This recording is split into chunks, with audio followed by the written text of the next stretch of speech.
Já, ég man það þegar ég fór að lesa í ritningunni og ganga í trúnni, alveg að nálgast fertugt. Það tók mér svolítinn tíma sem fullorðna mannesku að gera mig grein fyrir því að Kristur hefði dáið fyrir mig og hann hefði alltaf verið til staðar, hvað sem ágekk í lífi mínu. En ég held ekki, ég er bara sannfærð að það dýrmætasta gjöf sem maður getur eignast, það er trú. Og það að eignast trú, það breytir heilastarfseminni. Ég fullyrði það. Ég var á þunglyndislyfjum í mörg ár og var með streituröskun og allt það, alls konar ástæður. En trúin, að ég trú þá hætti ég að nota þunglyndislyf sem ég var búin að vera á í mörg ár. Ég ákvað bara með bæn og með góðu fæði og næringu að ég myndi hafa það af að lifa án þunglyndislyfjana. Og mér lifi bara ágætu lífi, ég fæ ekkit engar niðursveiflu sem að heiti geta, en ef ég fæ þær eða finna að þunglyndisdraugurinn er eitthvað að banka í mig, þá bara nálgast ég bænina, nálgast Guð í bæninni. Það er ekki flókið, þetta eru, því að það getur komið það ástand í landinu að lyf verða ekki aðgengileg og Guð hjálpi ADHD fólkinu og öllum hinum sem þurfa lyf alla daga. Ég veit ekki eins og hvernig það getur orðið hjá þessu fólki, en það sem er stríðsástand út í heimi og alls konar hlutir að gerast, það getur brugðist að lyf verði til og þá er ekki gott að vera til ef maður þarf á þessu að halda. En það sem breytir heilanum í neikvæða átt er það sem við þekkjum og mikið talað í nútíma samfélagi. Það er einelti. Það breytir líka heilanum og vísindin eru búin að sýna það og sanna og þá eru þeir að finna ný meðferðarúrræði til þess að bjarga þeim fórnarlömbum sem eru óteljandi mörg. Það liggur við að ekki valla sér til það barn sem og fullorðnir einstaklingar sem upplifa ekki einelti. Og það hefur verið talað geðheilsu hérna í erindum og til dæmis 9% stúlkna í 7. bekk verða fyrir einelti minnst 2 í mánuði. Ég held að sé orðið bara verra. Þetta er oft vanmetið ástand. Og ótrúlegast að fólk leggur í einelti. Dóttursonur minn, hann varð fyrir því sem bara, ungur drengur, hann kannski 10-11 ára, að einn kennarinn lagði hann í einelti. Hugsið ykkur að kennari skuli ekki hafa vit á því eða hugsun að maður leggur ekki eitthvað barn í einelti, maður er ekki að láta þið líða illa. En hann gerði það og drengurinn, hann þagði.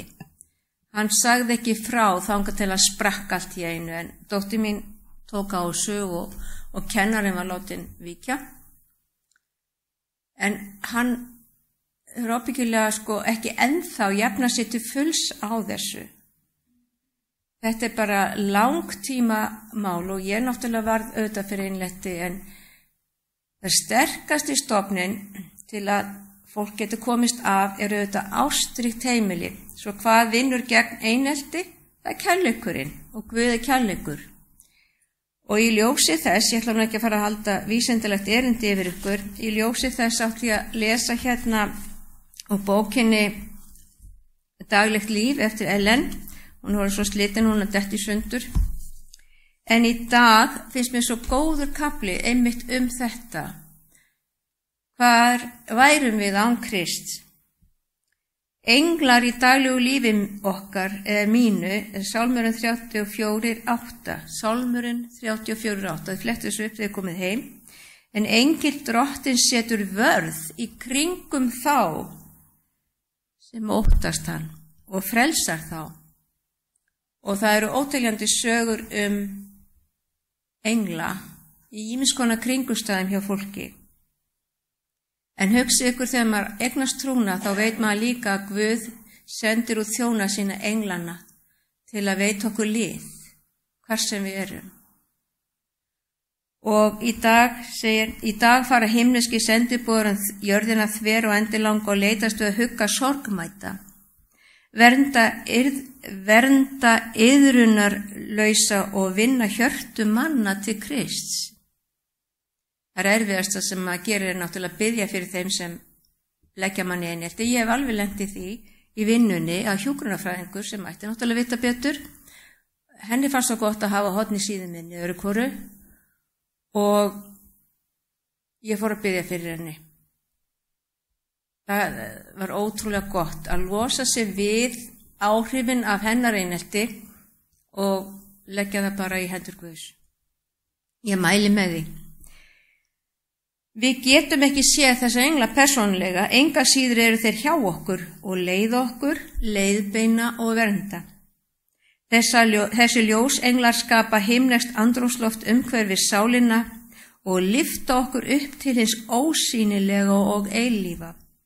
Við getum ekki greint mynd þeirra með náttúrulegum sjónum okkar. Hið himneska fáum við aðeins greint með andlegri sjón. Aðeins hið andlega eyra megnar að heyra samhljóm himneskra radda. Aftur og aftur hafa englar talað við menn eins og maður talað við vin og leitt þá á öruggan stað. Aftur og aftur hafa hvatningarorð engla gefið hinum trúuðu nýjan styrk og hafið huga þeirra yfir hér jarneska, leitt þeim að sjá fyrir trú, hvítu skikkjurnar, kórónurnar og sigur pálmanna sem sigur vegararnir munu hljóta þegar þeir safnast saman umhverfis hásætið mikla. Það starfi englana að nálgast þá sem verða fyrir reynslum, þjáningum og freistingum. Þeir eru óþreytandi í starfi sínu fyrir þá sem Kristur dó fyrir. Englar eru ávallt í staðar þar sem þeirra mest þörf. Þeir eru með þeim sem þurfa að heyja erfiðustu baráttuna, þeim sem verða að stríða gegn löngunum og erfðum, tilhneigingum og búa við báastar heimilisaðstæður. Og það með þar sem að einelti kemur til, þeir sem eru liggja vel við höggi, eiga minna eða sína á sig einhverja veikar hlið eða eru umkomulausir, þeir eru alltaf þeir sem verða fyrstur fyrir einelti. Himneskar verur eru settar til að sinna þjónsstarfi sínu að leiða vernd og stjórna þeim sem hjálpræðið eiga að erfa. Trúir varðmenn eru á verði til að leiða sálir á rétta vegu. Biðjum fyrir þeim sem að sína tilburði til eineltis vegna þess að sá sem er að hrella þá er óvinur Guðs.